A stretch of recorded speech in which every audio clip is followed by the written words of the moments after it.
আসসালামু আলাইকুম এভরিওয়ান। আশা করি সকলেই ভালো আছেন। আপনাদের দোয়া শেষ রহমতে আলহামদুলিল্লাহ আমরাও ভালো আছি। তো ভালো আছি আবার নাইও। তো যে স্থানে আছি না কেন আলহামদুলিল্লাহ আল্লাহর কাছে লক্ষ কোটি শুকরিয়া জানাই যে আজকে কত বড় একটা বিপদের হাত থেকে আমরা সবাই রক্ষা পেলাম। তো যে যেখান থেকেই এই ভিডিওটা দেখবেন না কেন, কে সুস্থ আছেন বা কার এলাকায় বেশি ক্ষয়ক্ষতি হয়েছে সেটা অবশ্যই কমেন্টে জানাবেন। তো আজকে এত বড় একটা আমার লাইফে দেখা সবচেয়ে বড় একটা ভূমিকম্প। যে ভূমিকম্পটা আসলে কখনোই কল্পনাই করতে পারিনি। তো আসলে যে ভিতরে যে আতঙ্ক বা যে ভয় ঢুকছে সেই ভয়টা আসলে এখনো বের করতে পারতেছি না, এরকম একটা অবস্থা। তো যাই হোক, আল্লাহ পাক আজকে জুম্মার দিন সকলকে হেফাজতে রেখেছে। সবাই সুস্থ আছে আলহামদুলিল্লাহ। আশেপাশে তেমন একটা ক্ষয়ক্ষতি হয়নি।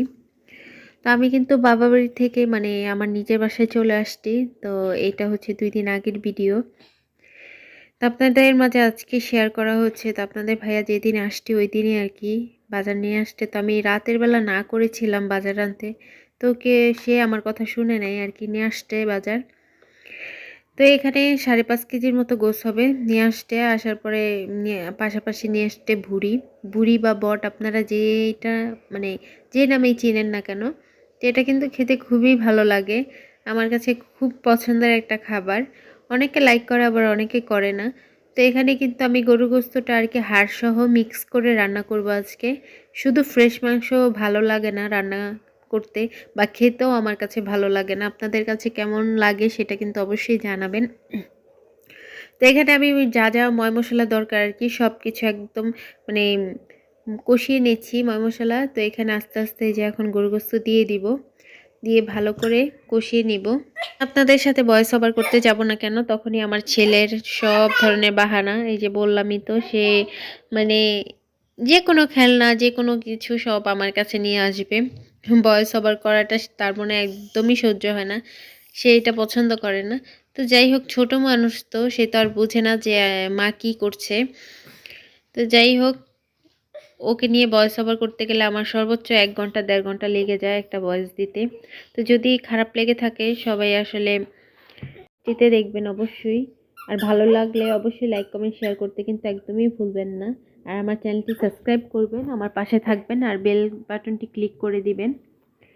তো এই যে মাংস থেকে যে ঝোলটা উঠছে এই পানিটুকু দিয়ে আমি কিন্তু পুরা রান্নাটা শেষ করব। তো এখানে আমার আলু দিয়ে দিব একটু পরে।